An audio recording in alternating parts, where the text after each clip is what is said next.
Hello and welcome to Yobe SFX. My name is Yobe. I like doing SFX makeup, and I'm very excited today to make another video. In the last video, we talked about how we're going to be blabbing in this video about headpieces and prosthetics.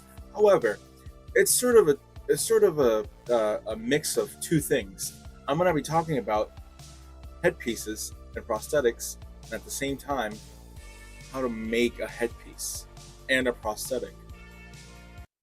Let's talk about the materials. So you're going to need plastic wrap, you're going to need toilet paper, you're going to need paper towels, you're going to need bald caps, you're going to need latex, makeup latex, and or mask making latex. I'll talk about that in a bit. You're going to need a marker, scissors, hot glue, yes, hot glue. You're going to need masking tape. You're going to need newspaper or cotton filling. We'll talk about that too. And 2 Amazon Pennywise wigs. I'll put the link down below. First things first, you're going to have to measure your head using the plastic wrap. You don't have to, but that's what I did. That's what I've always done, and it's easier for me. You start off by taking the plastic wrap, wrapping yourself in you're going to probably need someone else in the room for this. I always do it alone. That's not safe. However, I've done it enough times to know where to wrap my head with the plastic wrap and where to not do that. You're going to take the plastic wrap, you're going to wrap your head, not the nose. Don't wrap the nose, because then that's a big no-no. You're going to have to stop around this area right here and then keep going at it. You don't have to go in and make a thick layer of plastic wrap, because later on we're going to take latex. We're going to do like 2 or 3 layers of that, and then we're going to put paper towels on that, or toilet paper. After that, you're going to want to go in with your masking tape and tape down the flaps that are sticking up, because then you're going to have a perfect shell of your head. After you do that, you're going to take your marker and you're going to mark down where your ear is, your forehead, and your other ear. It's very similar to wearing a bald cap, where you have to glue the bald cap down and mark out the ears and the forehead. So after you do that, you can take it off and use your scissors and cut that seam that you marked with your marker. What I like to do after I do that is go in with masking tape and tape down those edges of the whole shell, because sometimes it likes to rip apart, and tape down those edges so it all stays together. So you're gonna have that opened up. Now you can go in with newspaper or cotton filling. I use newspaper. I think it works like a charm. It's amazing. I do want to try in the future using cotton filling, so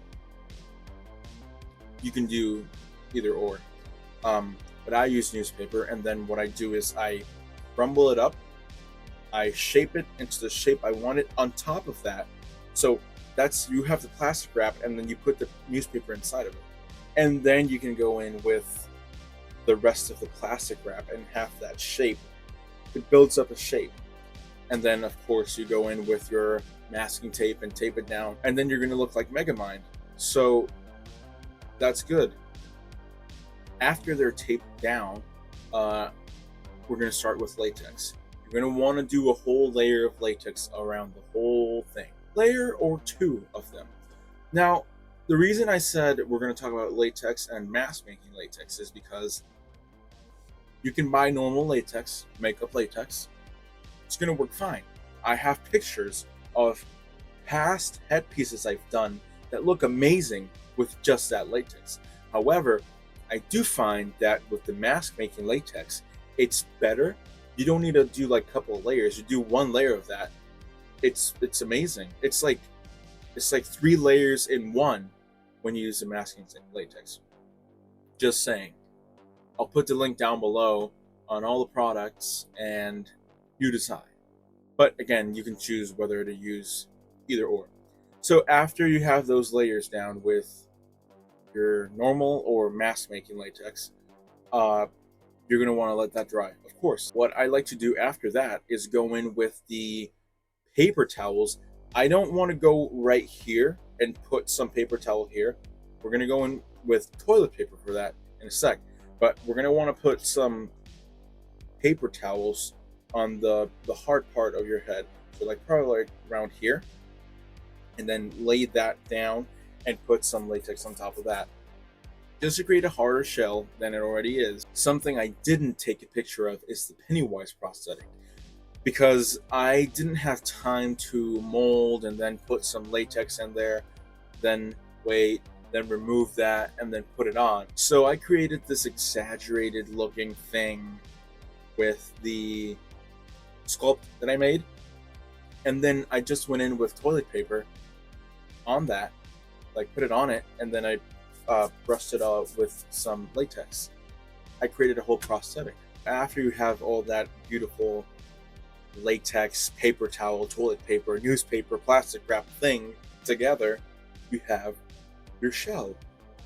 It's a shell. It doesn't have anything in it. Well, it has newspaper in it, but there's nothing on it other than latex and toilet paper and paper towels. So after that, I went to sleep, waited around 10 hours for the latex to dry.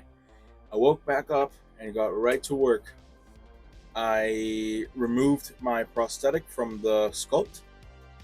I glued it on the shell, and I used latex. It worked perfectly. Now the wigs that I got for this, they're from Amazon.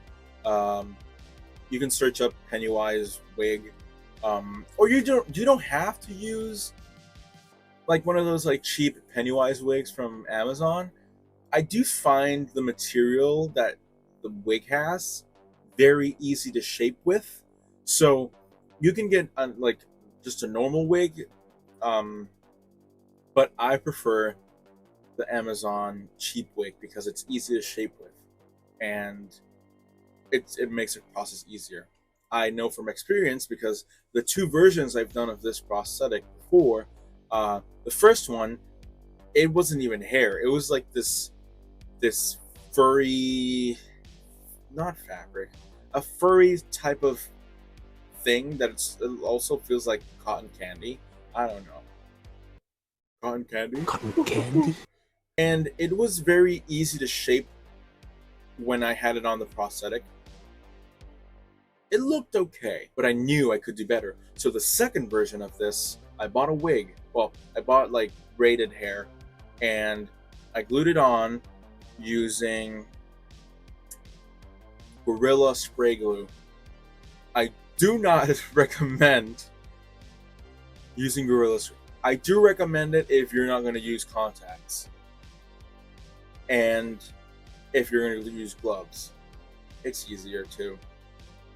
But I didn't follow instructions, and so the first time I did it with that weird cotton candy hair, I didn't notice that it got on my fingers, and when I went in to put on my contacts, yes, it burned.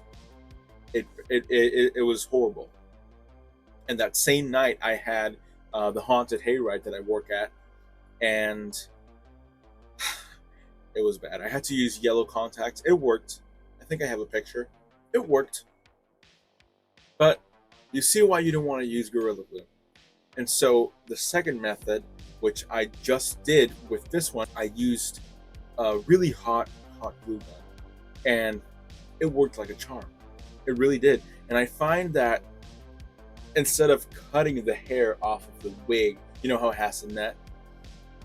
Leaving that net on and gluing it on certain parts of the head makes it easier, and you can still brush it instead of gluing the hair, cutting the hair, gluing it onto the headpiece, and then trying to brush that, and then all that hair coming off. It's just easier the way I did it. And then that takes us to this version. I just went ahead and cut the original wig in half and placed one chunk here and one chunk here. And then I shaped it up, and then I glued it on, and then I used the hot glue, glued it on, waited for it to dry, and started brushing. Every time I put a new piece of wig, I would brush it up because I wanted to see the progress. It was like this. It happened like this quickly. I could see the whole thing coming together. I did have trouble with the widow's peak that Pennywise has, but eventually I fixed it. And then after you glue on all of that hair, you are going to have extra hair, which is good because you're going to need it. You're going to want to go in and cut the hair off and separate it so you have a whole thing of hair. And then you're going to want to go in with, you can do hot glue. I used Gorilla Glue, not spray glue, just glue, around the edges of where the wig was glued on, so you have a natural hairline. So what I did is I used the Gorilla Glue around all that, and I put the hair on top of that, and then just brushed, like slicked it back. It looks natural. And then I used hairspray to just spray it around and get that head shape of the Pennywise prosthetic. And just like that, let me get it over here. You get something like this. It's very cool. Sometimes the hair likes to fall down, but I brushed it. I looked up images of behind the scenes, not movie images, behind the scenes, because that's when they have to take pictures of the actor like all the way around. I couldn't find many, but with the images I found and some other pictures I found, I was able to create a very similar look of what the head prosthetic looks like. And I'm very proud of it. I mean, I will link down below the slides I use. I use Google Slides for like references for this. If you want to take a look, if you want pictures, they're in there. And yeah, that's basically it. That's how I make my headpieces. The next video is going to be me putting that on and showing off the whole thing, the makeup, the contacts. I got new contacts, the costume. I hope you enjoyed this video. I'll link down below all of the products I use from Amazon. Leave a like, subscribe, and I'll see you in the next one.